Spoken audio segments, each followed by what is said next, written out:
The Isle of Wight Zoo, also known as Sandown Zoo, is a local establishment where many exotic animals make their home.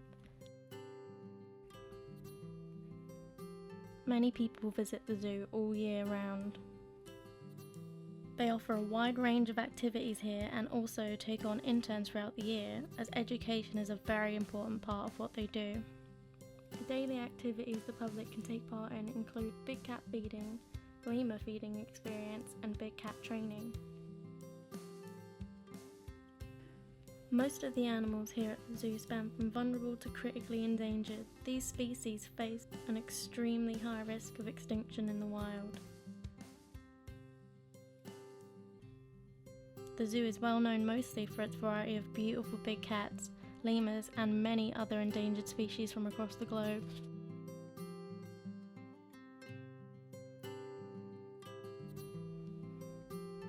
In this short documentary, we'll learn about the animals facing extinction and the keepers dedicated to the conservation of these species. We'll find out just how essential zoos can be in the conservation of these fascinating creatures.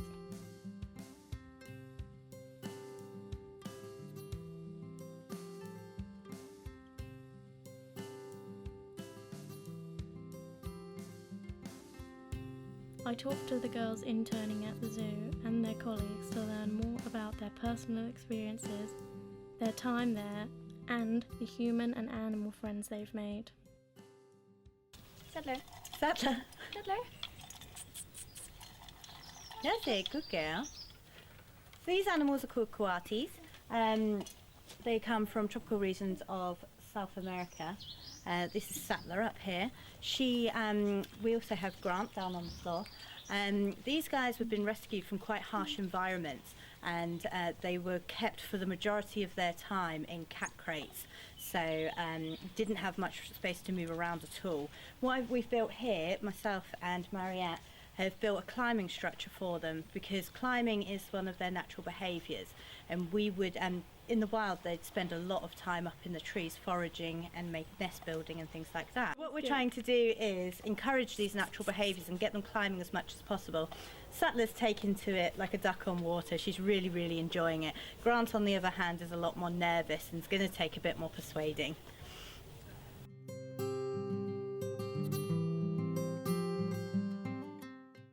My name's Kaz and I'm a keeper here at the Isle of Wight Zoo. My name is Mariette and I'm an intern from Holland. I've been here for 3 months now. How's it been? Really nice. It's been really nice, yeah. What's your favourite thing that you've done here? I think taking care of the meerkats and the coatis, because they climb all over you. I really like that. They're so cute. When Mariette came here, she already had a lot of equine experience, so she's been a valuable asset to our team here, definitely. Obviously, we've helped her develop with her knowledge and skills using a completely wide range of species in comparison to just the equine knowledge that she previously had, and she's developed really well. I believe there's a particular college in Holland that we work with very closely. So we do get quite a lot of interns over for several months at a time through them. Yeah, and I think it's really important for us as keepers to hand over our knowledge and help future generations of keepers as well to develop their skills. The animals all have very different personalities, and like Grant here, bless his heart, he loves to sit on your lap and fall asleep. Each individual animal here has a very different personality, and you do fall in love with them very quickly. And it's a very small family-run zoo, very small, really friendly team, and we are all just like family. Any zoo, their first role is conservation and raising raising awareness of the endangered species. We have a lot of individuals here that are key ambassadors for their species and raise so much awareness to the public for their cause and for projects out in the world that are trying to support them to help them in the wild. Yeah, well, at the zoo here we try to, we do have rescue animals, and it's really important to try to give them a better life than what they had before.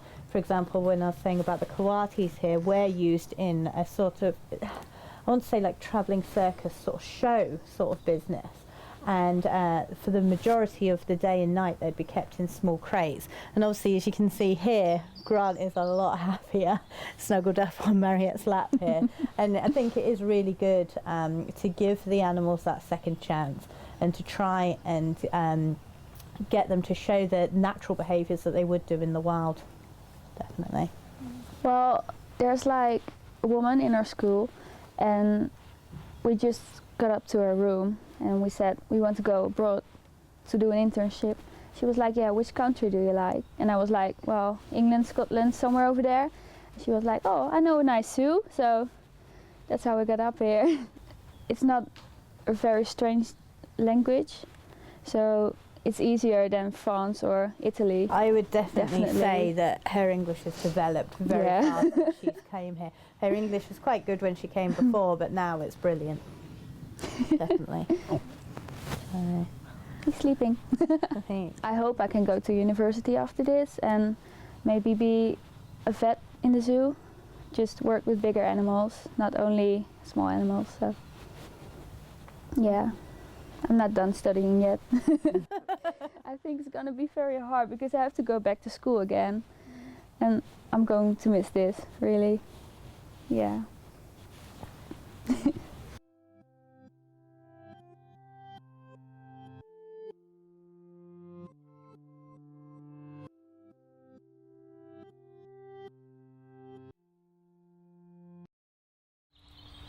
I'm Charlotte Corney and I'm the director here at the Isle of Wight Zoo. We have one white tiger here, her name is Zena, and she'll be 19 this year, but she actually came when she was tiny, she was 3 months old.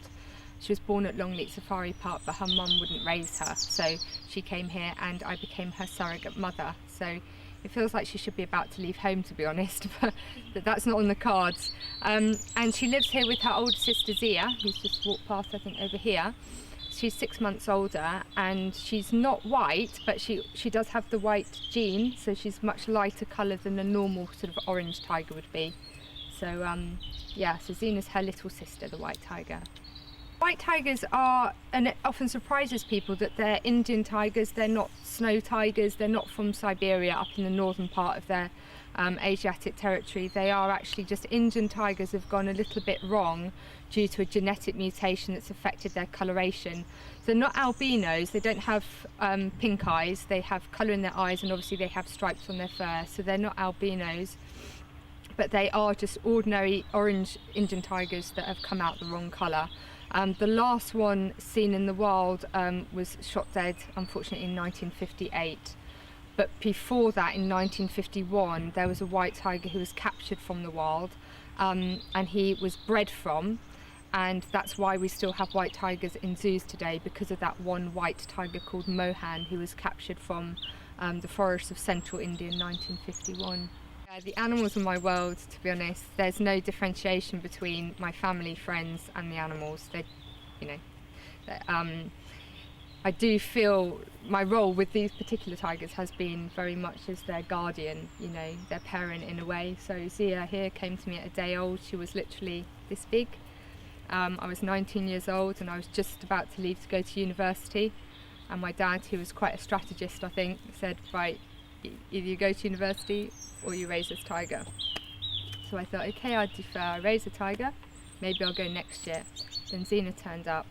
Then 2 other tigers, Diamond and Asia, who sadly recently lost Diamond, they turned up. So it's just been full-time kind of looking after these animals, and then more recently coming into the you know, the overall running of the zoo as well.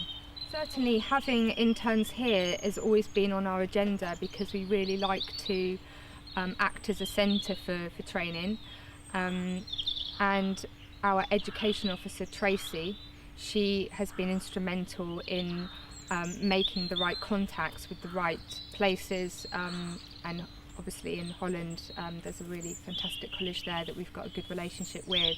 I think it's massively important that they get a taste for the real world, you know, because obviously there's so much that you can learn in the classroom and in theory, and then you need to really understand the dynamics of how things work in practice. And sometimes they come into the zoo thinking they might want to do one thing, and they leave realising they might want to do something different, still within the zoo world, but maybe they want to go more into education or research. Yes, I think it's absolutely necessary that they get a taste for working in a zoo or a similar sort of organisation before they go out looking for jobs.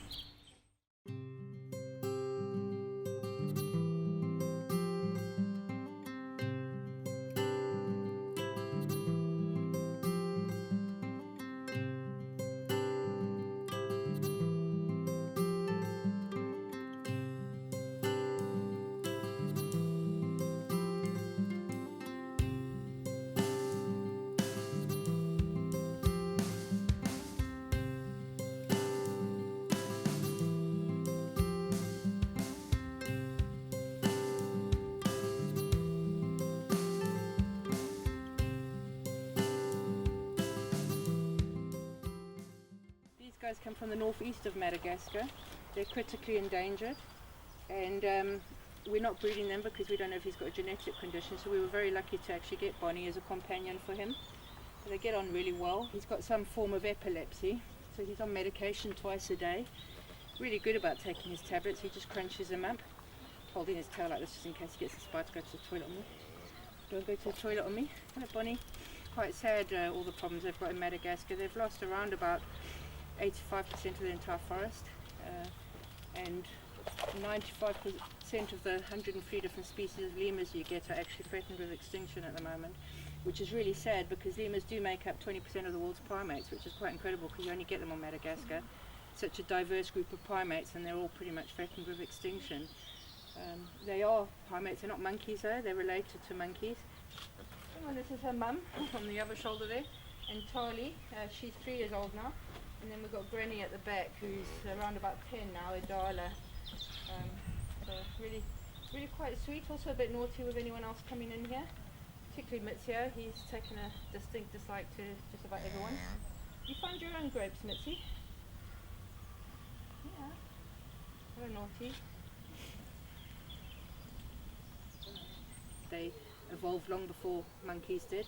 They've been around for about 60 million years. So they're quite primitive in many ways, really quite sweet though. But as I say, there's about 103 different species, all varying in size, from the little mouse lemurs about 30 grams right up to the Inji, which is about 8 or 9 kilograms.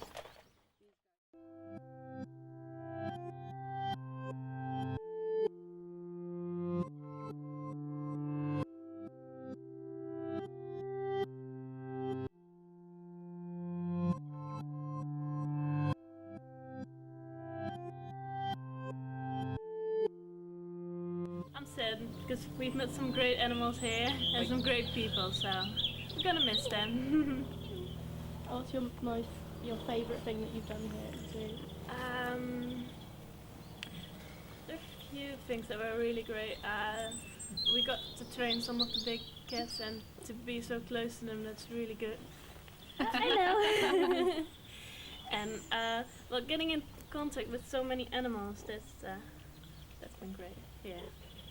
Just all of them have different personalities and different things that makes them really good. Yeah, I think you learn much more about actually doing it instead of just learning it. I mean, you have to learn the basics in class, but working here and actually doing it is better. This internship was recommended by people at our school because students of our school have been here before and they always had great experience. So, you know.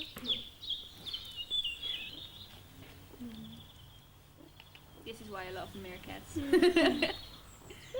Well, you don't know what to expect. You don't know what zoo you're going to be in, what people you're going to live with, so that's a bit scary. But it's been so great, so I'm glad we did this.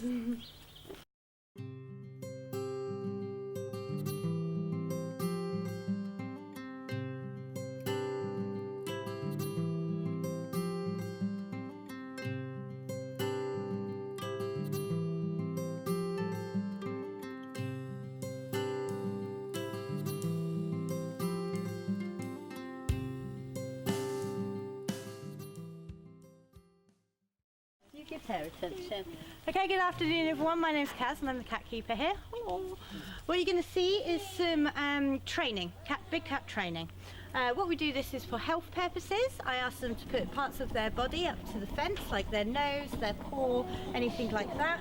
And it gets us to get a closer look at their different body parts. Tequila, bless her, like I said, she's at the beginning stage. She's a little slower at learning than the others. I have been working with her for 3 years. So far she can do nose, paw and up. So what will happen is I'll ask her the command. If she does the command, I'll be doing the clicker here, which signals that she's done right. Then she'll get a meat reward. Today they have chicken. Usually they get horse, but I'm treating them today with some chicken breast. Get some big softie. So as long as they do the command I ask them, they get the treat. If they don't do the command, there's no sort of punishment or anything like that. They just don't get the treat. So it is all positively and reinforced. There's no negative about it. Good girl.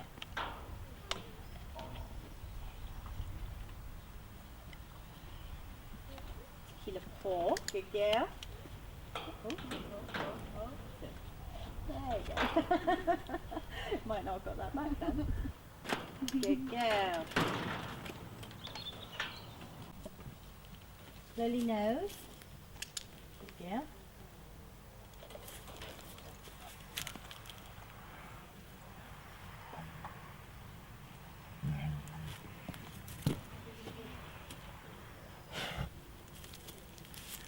Nose.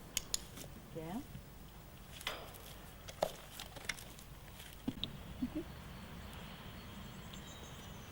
Pull it down.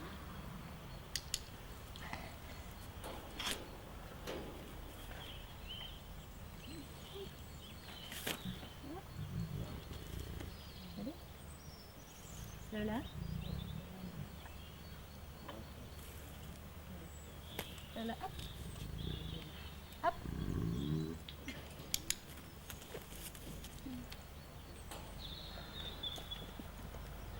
Lola, up. Good girl.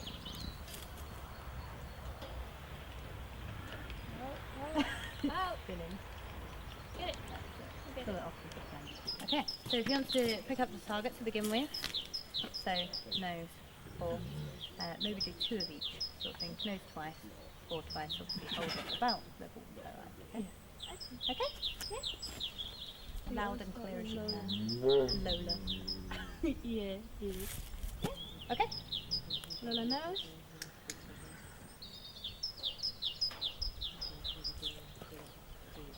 Lola paw. Paw. She's responding very well to you. Lola. Lola. Lola up. Lola up. Lola up. That's it. Yay! Clever girl. You have to make that most awkward position ever. Casper. No. That's it. Be more gentle and you get it. Casper. It's really, with him, we think in the previous zoo that he's worked in, they've trained him to lie down in between commands to keep him calm. However, for us it's really annoying. Casper nose. Casper.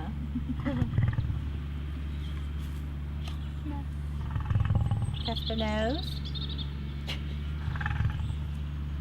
Nose. No, okay. Alright, that's enough then. You won't get any more treats. It's all done. It's all done. It's all done. You didn't want to play. If you want some more treats, you have to play. Casper nose. Nose. No, okay then. No more treats. No more treats. You have to be cool to the cat. He's always like this. Paw, it's alright, it should take a while. Frosty paw. Paw. You can't bite it. Good girl. Frosty's more of a work in progress. She's not as stubborn as him, but she's close.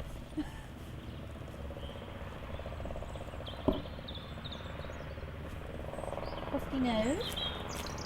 nose, nose, oh dear, nose, higher, crusty nose, crusty nose.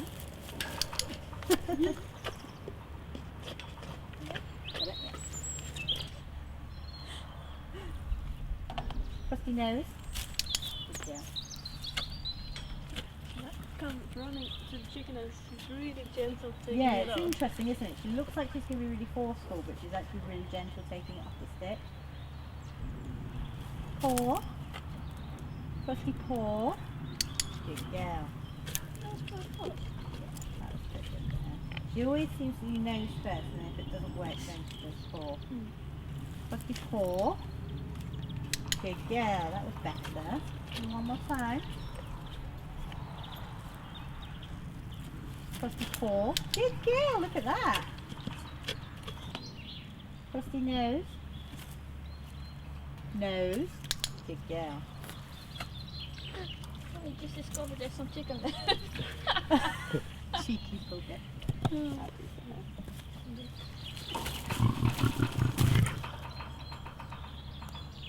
Don't sulk at me, miss. Ace your nose. Yeah, that's better. I think she was just a bit too excited the first time, maybe. Right, here's the challenge. Do you remember? Ace your paw. Paw. Ace your paw. So what I'm doing there is making her go up, so she puts her paw on the fence, and then I'm touching the target to her paw, so hoping she'll make that association. Ace your paw.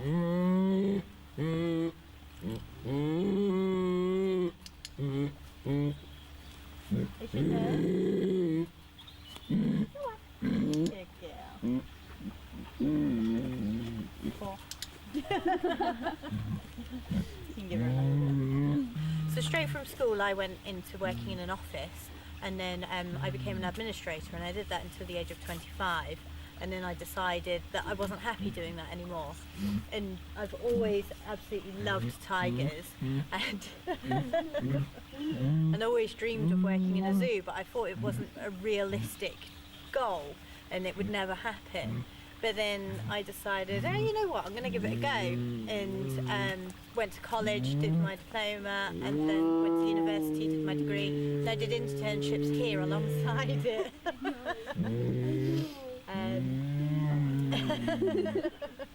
I did internships here every summer while I was studying, and then got the job here after I graduated. I loved it. Iris was doing the big cat feeding when she first came. When they first came, Iris was on the cats with me, myself, and another colleague, and Marriott was on the other sections, weren't you? Yeah, and halfway through the internship we swapped around. Yeah. But I think that's really great because then you see like a little bit of every section, and you get to work with every kind of animal. Yeah. So it's not just one group of animals that you see. I am going to cry. I've already said that I'm going to send her selfies on Facebook of me crying.